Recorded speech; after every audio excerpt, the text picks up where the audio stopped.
And good afternoon, YouTube. Welcome back to Tack Life. I'm your host Travis as always. If you haven't, please like and subscribe. I do appreciate it.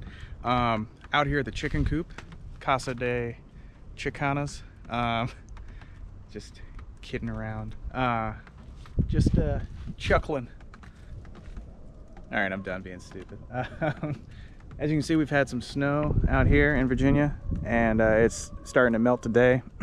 It's a messy mess, and a lot of people are concerned about their chickens in winter and things like that. And really, I don't do any sort of supplemental heat for my chickens. I don't find the need here in Virginia.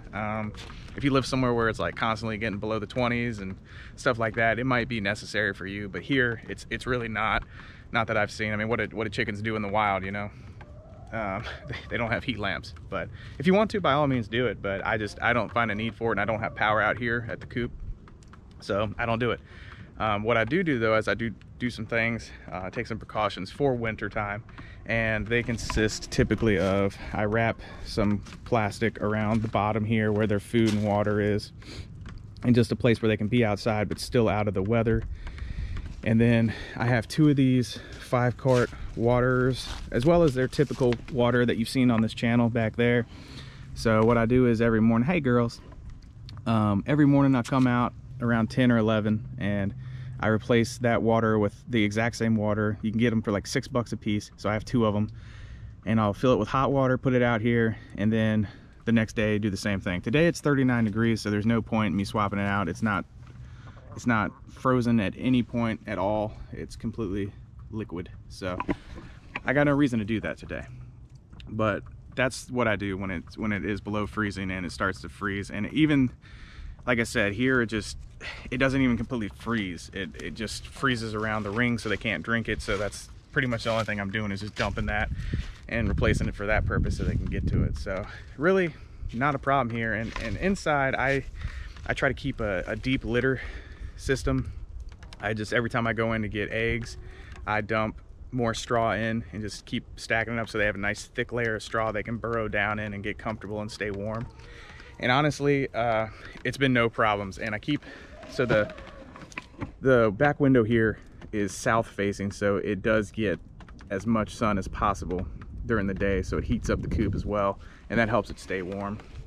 And so between that and the deep litter system, they really have no problems. They're totally healthy, doing fine. And this breed of chicken, this is like a red sex-link cross, and they have not missed a single day of laying all winter since I've had them. Every day they lay an egg. They have not missed a beat, and it's fantastic because people like my buddy Colin, I'm sorry buddy, his breed of chicken just, you know, a lot of heritage breeds and stuff like that, they just don't. They go more dormant during winter. You got to put in supplemental lighting if you want them to keep up, or add some cayenne pepper or whatever the tricks are to their water to keep them feeling warm and laying throughout winter. But these chickens haven't had to do any of that, so I'm really thankful that I got this breed. So let's just show you in.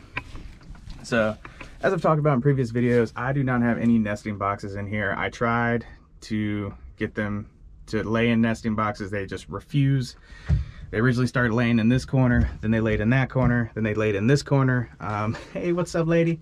And they just can't make up their minds, but that's okay. That is okay. What's up, girl? And this breed of chicken actually has no interest in, like, they don't get broody at all. It's really bizarre. They just lay their eggs and live their life, and that's it. So it's really, to me, a perfect breed of chicken to raise if you just are in it for the egg laying purposes and not having to do a whole bunch of extra stuff. They're real hardy and they do really well. I have no complaints. So that's it. I just wanted to fill y'all in on that, and I know some people do keep waters. Side note, I bounce all over the place, I apologize. I know some people do keep waters inside the coop. I don't like doing that. I don't feel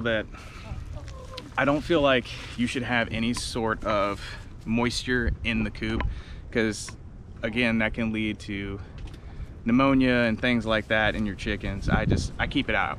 Some people have great success doing that, and it keeps it from freezing and all that good stuff, but I don't feel comfortable enough to do that. So if it works for you, that's great. I will never do it. I like the coop to be the dry spot out of the weather where they're safe and happy, and then they can go below and get their food and water in a nice dry spot as well. But it's just a risk I don't want to take. I don't want my chickens sick. So I hope that answers some questions for anybody that's concerned about their chickens during winter. Like I said, where you live might dictate something a little different, but here that's the way the cookie's crumbling for me. So yeah, that's all I want to talk about. I'm having a real hard time shutting gates and doing things with one hand. I don't know how all these veteran YouTubers do it. I guess they got it figured out. But I appreciate everyone stopping by and hanging out with me for a second and listening to my chicken spiel.